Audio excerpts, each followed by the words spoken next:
Hey guys, welcome back to my channel. In this video, I want to talk about the law of attraction and surrendering to the universe and how we can marry the two ideas together, because something I've been thinking about a lot recently is like, on one hand, I've always loved manifesting and the law of attraction. I learned about it when I was in college and I've manifested so many things in my life. I know how it works. I've even made videos about it. I'll link to one up here. And it's something that I think is really powerful because behind the law of attraction is the idea that everything is energy and everything happening in your life, you're attracting it into your life based on your energy. And this is a really powerful idea because it means that we can really control our realities by changing the way we feel. On the other hand, I've been recently also learning a lot about the idea of surrendering, which is kind of the opposite idea. Like the law of attraction, you're changing something, you're changing your mood, you're changing the way you feel, the way you think in order to change your reality. But the idea of surrendering is kind of the opposite, where it's saying, I'm just going to give up anything that I want or my desires, and I'm just going to surrender to God. I'm just going to surrender to the universe and let my life unfold that way. And the reason I've been getting really into this idea, well, on one hand is that I've always been interested in Zen meditation, like Zen Buddhism. I learned about it in college. I took a class on it. I did like a silent retreat. I go to Zen meditation classes every week where I learn more about it. And recently I've been reading Michael Singer's book, The Surrender Experiment, which he's the author of The Untethered Soul, which is his super popular book. I have yet to read it. I'm going to read it after this. But this book is just amazing. I want to make a whole video about this, so I'll do that in the future. But it's all about when he was growing up in like the 70s, he got into Zen as well. And he started meditating a lot and having profound experiences with it. And he decided, I'm just gonna try out giving up all of my desires, like my own will. I'm just gonna let go of it and surrender it to God. And the way he did this was really interesting. So he was so into meditation that he was saying for so long, all he wanted to do was go into the forest, live in a cabin, and just meditate all the time. So that's what he planned to do. He actually did it. He got some land. It was a lot cheaper back then, which I'm jealous of because now it would be so expensive to do this. But he got some land. He built a cabin on there with his friends, and he was just going to live in the cabin and meditate. But then he started to surrender and just say, anytime a situation comes up, I'm going to listen. I'm going to be aware of that voice in my head that says, oh, I don't like that, or oh, I like that. Or, oh, I want it to be this way. I'm not going to do that. He listened to that and then he just let go of it and would go along with whatever was presented to him. So to give an example, in this book, he gives the example of when he was on his land, he was enjoying being there alone. He enjoyed the privacy. He enjoyed just spending his days in long meditation. And then he noticed that a girl started building a cabin on his property without asking him. She just started building, and he just pulled up one day and he was going home, and then he just saw her building a cabin on his property. And he noticed he had so much resistance to that. Obviously, she didn't even ask him. So his immediate response in his head was like, no, I don't like that. This is not happening. I'm not going to let this happen. So he goes inside his house and he's like breathing. He's like, okay, what am I going to do? And he meditates on it. And he realizes that something like that gives him so much resistance is actually a sign that he definitely needs to surrender to it. Like the things that give him the most resistance are what he especially needs to surrender to, because that's his whole experiment. His whole experiment is like not listening to his ego mind, his little personality, everything he's created in his head. He's not going to listen to that because he believes that that is like nothing compared to what God has in store for him. Because that's what he says in the book. He's like, why do we think that our little human minds know more than what the universe knows? He gives the example of like trees growing, like everything just unfolds in nature so beautifully, and all the plants get watered with rain and everything just unfolds the way it's supposed to. But when it comes to our lives, we feel the need to just control everything and make it the way we want it. And like we might enjoy something, but it's only because we wanted it that way. It's very like forceful.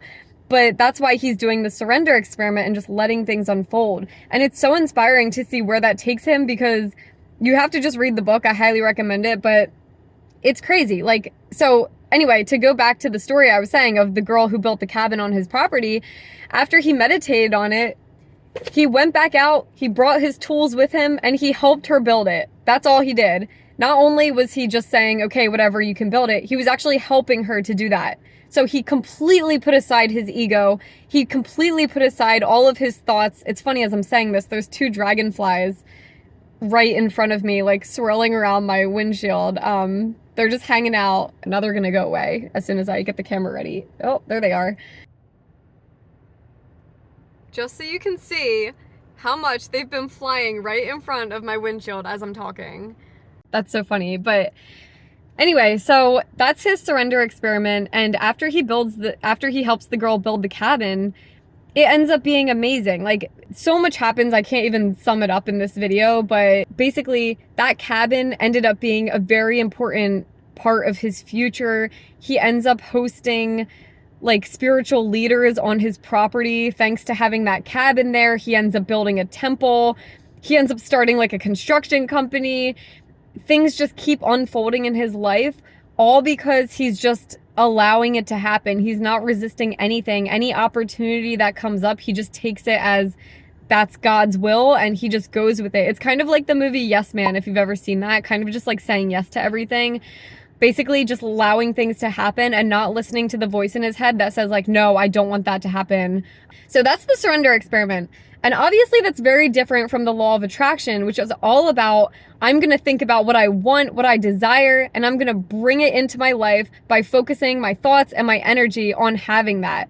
So I've always wondered, like, I believe in both of these ideas so strongly, but it's like, how do you live in alignment with both of those? Because it's like, on one hand, I can look at things in my life and say, I'm not satisfied with this, but that's my ego talking. That's like fear. That's like, I want this in my life. That means I'm saying I'm not accepting the things the way they are. It's the opposite of surrender. It's saying I want things to be different, so I'm going to try to shape them to be this way.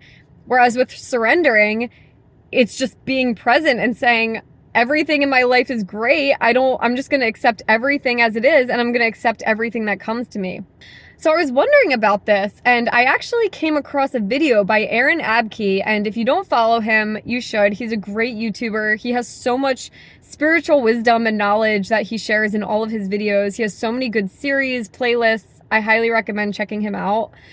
And he has a video about this exact topic. It's literally about the law of attraction versus surrendering. And he brings up the same question I had, which is like, what do you do with these 2 ideas? Like, do you surrender, or do you attract things into your life with the law of attraction? And what he says, he actually has a really good response to this. What he says is that neither one of them is better than the other. It's not like surrendering is better than the law of attraction or vice versa. However, what he says is that the law of attraction is a tool to use to accelerate your conscious evolution so that you get to a point quicker where you realize that nothing really like outside of yourself will make you happy. So he's viewing it as like, our lives are all about evolving our consciousness. And the ultimate point we want to get to is surrendering and just accepting everything and seeing everything as perfect the way it is. But in order to get there throughout our lives, we need to experience wanting things to be different from how they are. We need to experience getting everything we could possibly want, because we're always going to end up at the very end, when we're fully consciously evolved, we're always going to reach that point where we realize that we're just content in the present moment, the way everything is. We don't need anything outside of ourselves. And it's kind of reminding me of how like so many people who like win the lottery or millionaires or all these like actresses and actors you read about who end up depressed and suicidal and everything like that. It's because they got everything they thought they could ever want, but then they realized it didn't make them happy. So it's almost like the law of attraction is a way for you to accelerate that process where it's like the universe is giving you everything that you desire. Like your ego mind is desiring all this stuff. So the law of attraction speeds that up. And it's true. It's real. It works. It's like, if you want this, cool. You can change your energy. You can attract it into your life. But then eventually you're going to reach a point where you realize that that doesn't cut it. You're going to realize that all you can do at the end of the day, at the end of your life, is just to surrender to everything. And it's really true, because my Zen teacher, something he says is that without realization of the truth, the human life is a tragedy. So no matter what, we're put in these bodies and we have to experience aging, sickness, death of loved ones. It's terrible. And we can't avoid any of that. It's all going to happen. So no matter what, we really do have to just accept everything at the end of the day. Like, we're going to get old and we're going to die. And it's like a really scary, sad thought. It's depressing. It's tragic, but we have to accept it. And that's kind of what surrender is all about. It's kind of just surrendering to the flow of the universe, to the flow of life, to the way things are supposed to happen. And the funny thing is, though, even though the law of attraction is a way to like accelerate that process of basically realizing that like nothing outside of yourself, except for accepting the truth and accepting reality, is going to make you happy, the truth is that when you do surrender, you naturally do attract a reality that is in alignment with your highest self. It's in alignment with God's will for you. So it's funny because in the book, even though he's not going along with what he wants, he's just surrendering to God, you might think it's almost counterintuitive, because you think, oh, that's going to put me in all these situations that I don't want. I'm going to be suffering because I'm going to be giving up what I want and just going along with whatever the universe is putting in front of me. Ironically, it actually ends up being amazing. Like, his things unfold around him where he can sit back and be like, wow, did this really happen? Like, he didn't create it. God just created it. He's just going along with it. So all this amazing stuff keeps happening in his life that he couldn't have possibly predicted, and he couldn't have possibly even thought he wanted, but it's just the way life worked out for him. So that's something that I like to think that kind of comforts me when I think about giving up the idea of law of attraction, stop trying to like manifest things into my life. It's like, okay, I'm just going to surrender to what God has in store for me. And I know that when I do that, it's probably going to bring all this amazing stuff into my life in a way that I couldn't have possibly even tried to manifest, because I couldn't even have thought of it. So when you're surrendering, it's not that you do it with the intention of, oh, I'm going to surrender and then life is going to be amazing and then God's going to give me everything I could have possibly wanted. It's actually the opposite. It's like you're just completely surrendering, accepting everything as is, and just seeing what comes up in your life and just going along with it as if that's God's plan for you, because it is. And then you just know that things are going to work out the way they're supposed to. It's like, this is God's divine plan for you. So this doesn't mean that you should just give up the law of attraction and stop trying to create your reality or anything like that. That's actually what you're supposed to do as part of this journey to get to the ultimate point of complete surrender.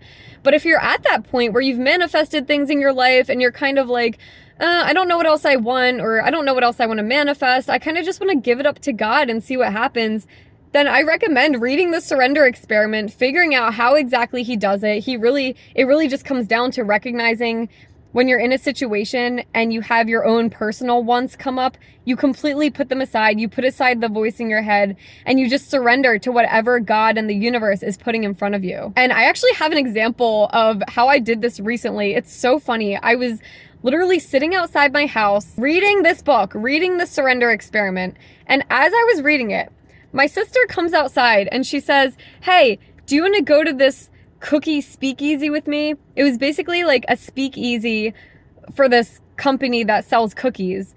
And it sounded fun, but I was kind of like, I don't know. I was planning on having like a quiet night. I was just going to read. I had some ice cream thawing on the counter that I was going to eat. So when she asked me, I was kind of like, and she could tell I was on the fence. I was like, I don't know. I think I'm just going to read. She was like, are you sure? And she kept asking me like, are you sure you don't want to come? But it's funny because in the back of my mind, I was like, this is probably an opportunity to surrender because I don't really want to go. But like in this case, Michael Singer, he would have just gone because he would have been like, well, that's an opportunity God's putting in front of me. I'm just going to go. But I decided not to. I was like, whatever, I'm just gonna give up surrendering in this case. So my sister leaves, she drives away. As soon as she left, I had this thought. I just felt like I gave up the surrender. I felt like I had a chance to surrender and go along with it, and I didn't.